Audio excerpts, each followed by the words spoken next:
امام زمانہ کے جلد ظہور کے لیے بلند تر صلوات۔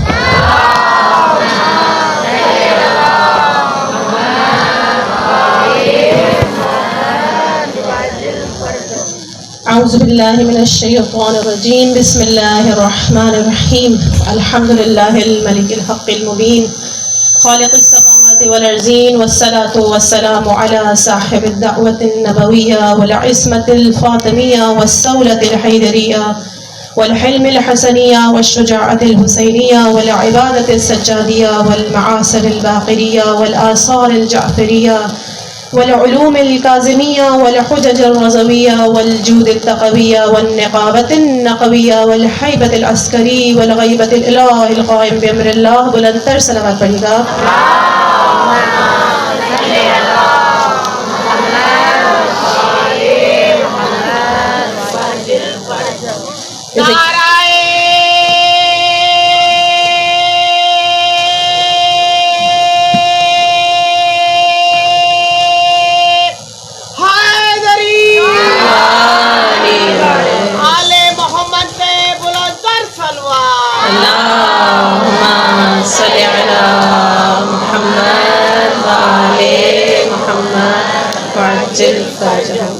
جیسے کہ کل ہم نے بیان کیا تھا کہ جتنی بھی لوگ علم حاصل کر رہے ہیں یونیورسٹیز میں جا کر، اسکولوں میں جا کے، مدرسے میں، چاہے وہ حافظ بن رہی ہیں، ان سب کو سب سے پہلے مہذب بننا ہے، یعنی انسان بننا ہے کہ جس چیز کے لیے ہمیں خداوند متعال نے بھیجا ہے، اگر وہ مہذب نہیں ہوں گی، اگر اپنے اندر انسانی اقتداروں کو زندہ نہیں رکھیں گی، تو پھر وہ اس معاشرے کے لیے شدید نقصان دہ ہے۔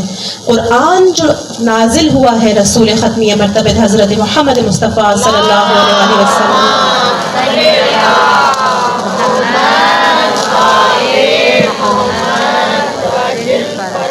اس کا اصل جو زور ہے وہ اسی موضوع پر ہے کہ خود کو انسان کیسے بنانا ہے، کیسے اپنے نفس کا تزکیہ کرنا ہے، ہمارے اندر جو روح ہے اس کی خامیوں کو کیسے دور کرنا ہے۔ یہی کوشش ہم نے اپنی پوری زندگی میں کرنی ہے۔ تبھی اللہ نے ایک وقت تک ہمیں بالغ قرار نہیں دیا کہ جب تک عقل اور سمجھ نہ آ جائے، اور اس کے بعد جب سے بالغ قرار دیا ہے تو آپ کی ایک ایک عمل کا سوال جواب ہوگا۔ ہماری اصل جو حقیقت ہے وہ ہماری روح ہے، یہ بدن حقیقت نہیں ہے۔ یہ بدن صرف اس دنیا میں چلنے پھرنے کے لیے اور ادھر اعمال انجام دینے کے لیے ایک ذریعہ ملا ہے، لیکن ہماری حقیقت صرف روح ہے۔ لیکن ہم اسی روح کو لالچ میں، کنجوسیوں میں، برائیوں میں، ایک دوسرے سے برتری ہے، منافقت ہے، کینہ ہے، غیظ و غضب، یہ ساری عادتوں سے ہم اسی روح کو میلا کر دیتے ہیں۔ ہمارا جسم تو ان چیزوں سے میلا نہیں ہوتا اور ہمیں بظاہر وہ چیز نظر بھی نہیں آتی، لیکن وہ جو روح کے جو ہماری حقیقت ہے ہم اس سے دور ہو جاتے ہیں۔ اگر انہی خصلتوں سے ہم خود کو پاک کر دیں تو حقیقتاً ہم اپنے رب سے نزدیک تر ہو جائیں گے۔ ہمیں اس پوری کائنات کا تصرف دیا ہے اللہ نے، یہ جتنی بھی چیزیں ہیں، آپ جب خود سے گفتگو کریں، اللہ سے گفتگو کریں تو دماغ میں رکھیں کہ یہ آسمان ہے، یہ زمین ہے، یہ چرند پرند کس کے لیے ہیں؟ یہ میرے لیے ہیں، یہ ہم انسانوں کے لیے بنائے گئے ہیں، اور اللہ نے اجازت دی ہے کہ تم آرام سے جاؤ، گھومو، دیکھو اس دنیا میں کیا ہے، لیکن صرف شرط یہ ہے کہ بندگی تم نے میری کرنی ہے۔ خدا نے ہمیں تمام مخلوقات سے، خدا کی ایک مخلوق ہم تھوڑی ہیں، پرندے بھی اس کی مخلوق ہیں، جانور بھی مخلوق ہیں، یہاں تک کہ جن اور فرشتے بھی مخلوق ہیں، لیکن سب سے افضل کون ہے؟ انسان۔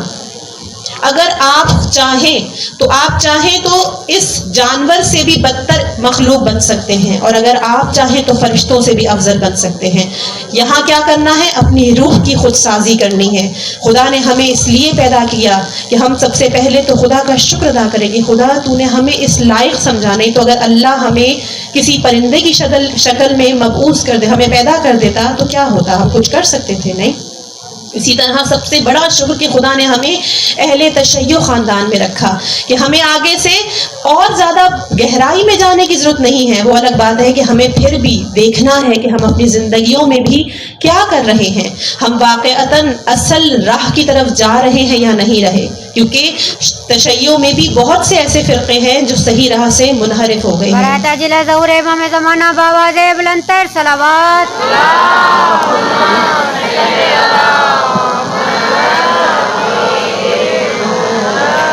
وعجل فرجهم. ہمارے جسم میں جو چیز احساس رکھتی ہے، اب میں اس وقت آپ لوگوں کو دیکھ رہی ہوں، یہ میری آنکھیں نہیں دیکھ رہی، یہ در حقیقت میری روح ہے جو آپ لوگوں کو دیکھ رہی ہے. اگر میں مر جاتی ہوں اور اگر آپ میری آنکھیں کھول کر دیکھیں گے، میں آپ کو دیکھ پاؤں گی؟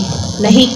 نہ میں آپ کو بتا پاؤں گی. اگر آپ مجھے ایک ہاتھ مارتے ہیں، ویسے اگر کسی نے مار دیا تو میں فوراً بتاؤں گی بھائی درد ہو رہا ہے مجھے، لیکن اگر آپ اس وقت ماریں کہ جب میری روح نہ ہو تو میں آپ کو یہ بتا بھی نہیں پاؤں گی کہ مجھے تکلیف ہو رہی ہے یا نہیں. کیوں؟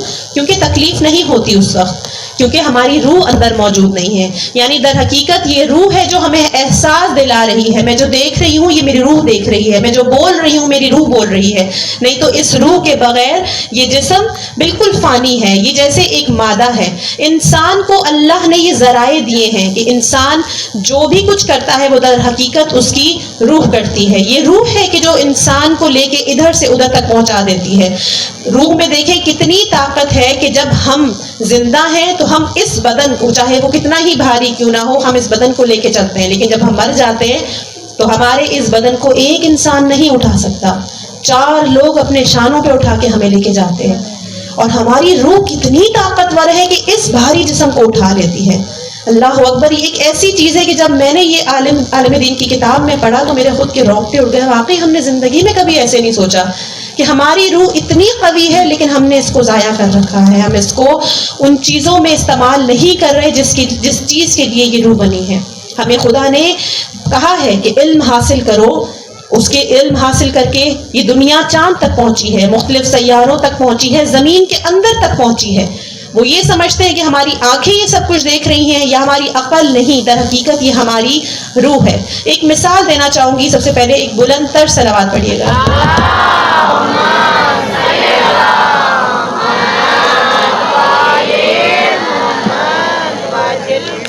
جب گھر میں کسی بچے کو بخار ہوتا ہے تو ہم کیا کرتے ہیں؟ اس کو ایک آلہ منہ میں لگاتے ہیں، تھرمامیٹر کہا جاتا ہے. وہ بخار کے بارے میں بتاتا ہے. اب ہم یہ تھوڑی کہیں گے کہ وہ تھرمامیٹر خود بخار ہے، یا تھرمامیٹر جو ہے مطلب اس کو ہم کہیں کہ یہ بخار دکھاتا ہے، وہ خود بخار نہیں ہوتا. اور وہ بخار کس کا دکھا رہا ہے؟ ہمارے جسم کا. اسی طرح یہ جسم ہمارا آلہ ہے کہ اس کے ذریعے ہمیں پتہ چلتا ہے کہ یہ چیز دیکھی جا رہی ہے، یہ چیز سنی جا رہی ہے. یعنی جیسے بخار کا اندازہ لگانے کے لیے وہ ایک آلہ موجود ہے، اسی طرح خدا نے ہمیں یہ بدن ایک آلے کے طور پر دیا ہے. اب ہماری مرضی ہے کہ ہم اپنی روح کو اس بدن کے ذریعے سے نیکیوں کی طرف لے کے جائیں یا برائیوں کی طرف لے کے جائیں. کیونکہ ائمہ معصومین کی احادیث یہ بتاتی ہیں کہ ہم انسان فنا نہیں ہوں گے. ہماری جسم فنا ہوگا لیکن ہماری روح فنا نہیں ہوگی. معصوم کا ارشاد ہے کہ تم باقی رہنے کے لیے خلق کیے گئے ہو، فنا ہونے کے لیے خلق نہیں کیے گئے ہو.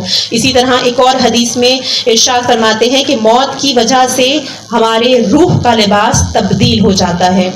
یعنی ہماری روح کو خدا نے اس دنیا میں یہ بدنی لباس دیا ہوا ہے جس کی شکل و صورت ہمیں نظر آ رہی ہے، لیکن جہاں ہم اس دنیا سے دوسری دنیا میں منتقل ہوں گے، اس دنیا سے دوسری دنیا میں جانے کے لیے تیار ہوں گے، تو ہمارا جو جسم ہے وہ تبدیل ہو کے علماء کہتے ہیں کہ برزخی جسم میں تبدیل ہو جائے گا. ابھی برزخی جسم کیا ہے؟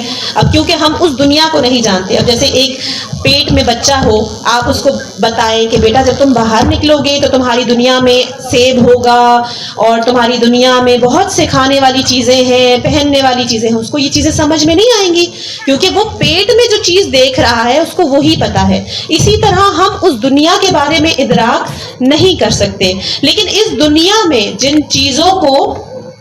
چیزوں کا اثرات ہم لیں گے، یعنی اگر ہم ایسی خصلتیں اپنا رہے ہیں کہ جو جانوروں کے اندر ہے تو پھر ہماری جو شکل ہے وہ جانور والی ہوگی. لیکن اگر وہی صفتیں ہم نورانی اپنا رہے ہیں تو ہمارا وہ جسم، ہمارا برزخی جسم نورانی ہوگا. جیسے کہ حضرت رسول ختمی مرتبہ صلی اللہ علیہ وآلہ وسلم صلی اللہ محمد وعجل فرجهم. ایک حدیث میں فرماتے ہیں کہ انسان کو 10 قسموں کے میدان حشر میں جب آئیں گے تو 10 قسموں کے چہروں کے ساتھ آئیں گے. کچھ کے بارے میں کہا گیا ہے کہ خنزیر کی شکل ہوگی، کچھ کے بارے میں کہا گیا ہے کہ اس کی جو شکل ہوگی وہ اپنی پیٹھ کی طرف ہوگی.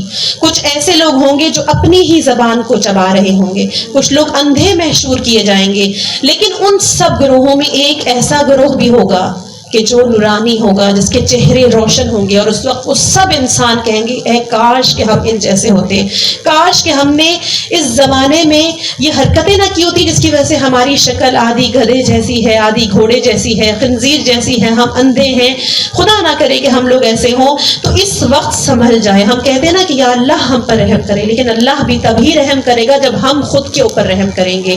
خدا جب دیکھے گا کہ ہاں یہ انسان واقعاً کوشش کر رہا ہے، پھر خدا نے موقع دیا ہے کہ آپ توبہ کر سکتے ہیں۔ اگر گناہ ہو چکا ہے تو کوئی مسئلہ نہیں ہے کہ آپ توبہ نہ کریں۔ خدا نے اس وقت توبہ کا دروازہ کھول کے رکھا ہوا ہے۔ خدا ہم پر تبھی رحم کرے گا جب ہم خود پر رحم کریں گے۔ ہمارے پاس یہ در ہے، در محمد و آل محمد۔ ہمارے پاس یہ تمام تعلیمات ہیں کہ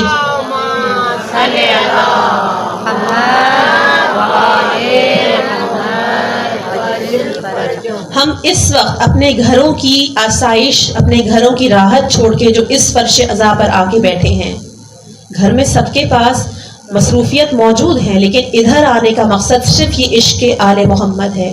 ابا عبداللہ الحسین جناب فاطمہ الزہرا سلام اللہ علیہا سے وہ عشق ہے جس کی وجہ سے ہم اپنے گھروں کو چھوڑ کے ادھر آئے ہیں، تاکہ ہم وہ درس حاصل کریں، ہم اپنے روحوں کو سدھاریں۔ اب یہاں پر انشاءاللہ کہ جلد امام زمانہ عجل اللہ فرجہ الشریف کا ظہور ہو اور یہ زمین عدل و انصاف سے بھرے، اور ہم بر محمد وآل محمد صلوات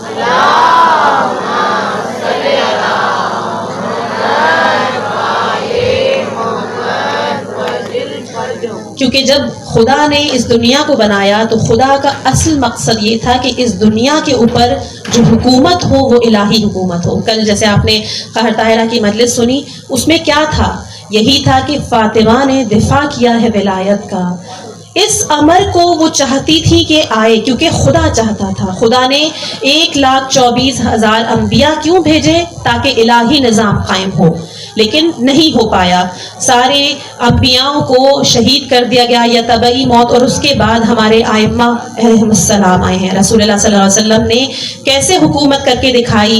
مکے سے مدینے ہجرت کی اسی اسلامی الہی حکومت کے لیے، اور جب وہ الہی حکومت قائم کی تو رسول نے وہ سب کچھ کر کے دکھایا کہ جو الہی حکومت میں ہونا چاہیے، اور وہ مثال ہے ہمارے لیے، ہمارے مسلمان لیڈروں کے لیے وہ مثال ہیں۔ وہ الگ بات ہے کہ وہ نہیں ان کو فالو کرتے، یہ ان کا فقدان ہے، لیکن یہ چیز بتائی گئی۔ دوسرا یہ کہ یہ ہمارے جو آج کل کے لیڈرز ہیں، ان کو اللہ نے نہیں چنا ہے۔ الہی حکومت صرف اور صرف ہمارے اوپر، ہم لوگوں کے اوپر حق جو ہے وہ صرف اور صرف اللہ کا ہے، اور ان لوگوں کا ہے کہ جن کو اللہ منتخب کر لے۔ اللہ نے بتایا کہ تمہارا مولا کون ہے؟ تمہارے 3 مولا ہے۔ پہلا مولا تمہارا اللہ ہے، دوسرا مولا کون ہے؟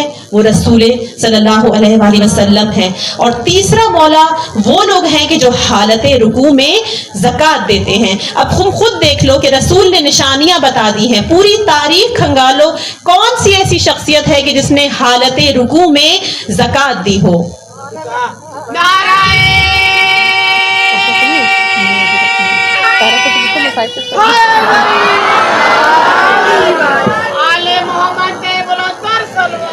اللہم صلی علی محمد وآل محمد وعجل فرجہم۔ لیکن آپ سب جانتے ہیں کہ ہمارے ائمہ کو کام نہیں کرنے دیا۔ مولا علی علیہ السلام 4 مہینے اور چند دن مولا کو موقع ملا کہ وہ حکومت کر سکے، اور انہوں نے اس زمانے میں کہ جب رسول کے بعد سے لے کے جب تک مولا علی کو حکومت نہیں ملی، اس وقت تک کافی خرابیاں دین میں ہوئیں، بہت سی خرابیاں ہوئیں۔ وہ الگ بات ہے کہ اس وقت بھی دین اپنی اچھائیوں کے سمیت جدا اور برائیاں جدا تھی، جو کہ میں پہلے بھی ایک دفعہ کسی مجلس سے بیان کر چکی ہوں۔ لیکن اس کے بعد جب امام علی علیہ السلام کو شہید کیا تو امام حسن کی باری تھی، اور امام حسن نے چند دن کی حکومت کی ہے، اور وہ بھی لوگوں سے برداشت نہ ہوئی، مولا کو زہر دیا۔ امام حسین اور جتنے بھی آگے امام ہیں وہ اپنی الہی حکومت قائم نہیں کر سکے، کیونکہ اذن تھا اللہ کا، لیکن وہ نہیں کر سکے۔ اسی لیے اللہ نے آخری 12ویں حجت کو غیبت میں ڈال دیا، کیونکہ خدا جانتا تھا کہ ان کی جان کو خطرہ ہے۔ اس وقت بہت ضروری تھا کہ امام غائب ہو جاتے، اور دوسری مصلحت غیبت امام زمانہ کی یہ تھی کہ ہم مومنین کی آزمائش تھی، کیونکہ جیسے قوم بنی اسرائیل میں جب کچھ دنوں کے لیے توریت حاصل کرنے ان کا نبی گیا تو انہوں نے کیا کیا؟ ایک گوشالہ بنایا اور اس کی پوجا کرنے لگے۔ یعنی انہوں نے اور لوگوں کو ماننا شروع کر دیا. اب یہاں پر ہمارا عمل ہے کہ ہم کیا کرتے ہیں. کہیں ایسا تو نہیں ہے کہ غیبت امام میں ہم اپنی راہ سے بھٹک جائیں. لیکن اب وقت کا امام نہیں ہے. بہت سے لوگ سوال کرتے ہیں کہ میرے وقت کا امام نہیں ہے, اب کیا کیا جائے. امام نے یہاں پر خود یہ بات بتا دی کہ اگر تمہارے پاس وقت کا امام نہ ہو تو ان علماؤں کی طرف رجوع کرو کہ جو دین اسلام میں تعلیم حاصل کرتے ہیں, کیونکہ یہ جو مجتہدین ہیں ان کو آپ کم نہ سمجھیں. ان کے 72 سبجیکٹس ہیں اور ان سب میں انہوں نے پی ایچ ڈیز کر رکھی ہیں. آپ جانتے ہیں کسی ایک سبجیکٹ میں پڑھنا کوئی آسان کام نہیں ہے, نہ کہ 72 سبجیکٹس میں. اسی لیے ان کو مجتہدین بنایا گیا ہے اور وہ ائموں کی حدیثوں اور روایات سے وہ سارے احکام اخذ کرتے ہیں جو ہمیں بتاتے ہیں. فروع دین میں مجتہد کی بات ماننا واجب ہے. جس طرح آپ بیمار ہوتے ہیں اور ڈاکٹر کی بات مانتے ہیں. کبھی آپ نے ڈاکٹر سے پوچھا کہ یہ جو نسخہ آپ مجھے لکھ کر دے رہے ہیں کیا یہ صحیح ہے یا نہیں؟ کیوں؟ کیونکہ آپ کو پتا ہے اس نے اس میں علم حاصل کر رکھا ہے. تو ہم مجتہدین سے کیسے سوال کریں جب ہم نے, یا تو اگر آپ کو اعتماد نہیں ہے آپ خود بسم اللہ کریں, مجتہد بنیں, آپ کو اجازت دی گئی ہے کہ آپ خود علم حاصل کریں اور ان فتاواؤں پر عمل کریں. بہرحال ہمیں راہیں ہموار کرنی ہے اپنے وقت کے امام زمانہ کے لیے.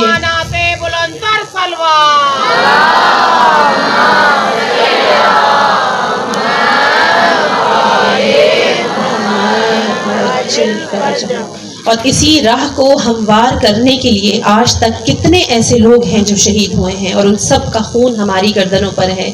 ابھی ریسنٹلی حسن نصر اللہ شہید ہوئے ہیں اور بہت سے ایسے کمانڈرز ہیں. ان سب کے خون ہمیں رائے گاہ نہیں جانے دینے چاہیے, کیونکہ ان کا خون پکارے گا اگر ہم نے ان کے خون کے لیے آگے کچھ نہیں کیا. کیونکہ وہ لوگ اسی لیے قیام کر رہے تھے کہ یہ راہ ہموار ہو, یہ زمینہ سازی ہو اور وقت کا امام آئے اور اپنی حکومت کرے. ہمارے کاندھوں پر یہ ذمہ داری ہے. چلتے ہیں حسن نصر اللہ کے ان کلمات پہ کہ جو انہوں نے وصیت کے طور پر کہے. انہوں نے کہا کہ اگر تم اپنی دنیا اور آخرت کی بھلائی چاہتے ہو, یعنی وہ آپ کو ایک چیز بتا رہے کہ صرف ایک چیز پر عمل کر لو تمہیں دنیا اور آخرت دونوں کی بھلائی مل جائے گی. وہ کیا ہے کہ یہ سن لو کہ آیت اللہ سید علی خامنائی اور نظام ولایت فقیہ پر اپنے ایمان کو مستحکم کر لو.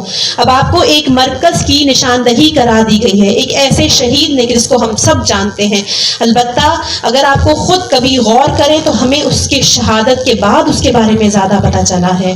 یہ وہ شہید ہے کہ جس نے ہمیں بتایا کہ صرف اور صرف اپنی نگاہیں اس ولایت فقیہ کی طرف گامزن کر لو تو تمہاری دنیا اور آخرت سب صحیح ہو جائیں گی. یہ اس شخص کی وصیت ہے کہ جو ولایت علی کا حامی ہے, جو ولایت علی کا طرفدار ہے, جو محب ہے. وہ خود کہتا تھا کہ میں علی کا بیٹا ہوں, میں علی کا چاہنے والا ہوں, میں علی کا غلام ہوں.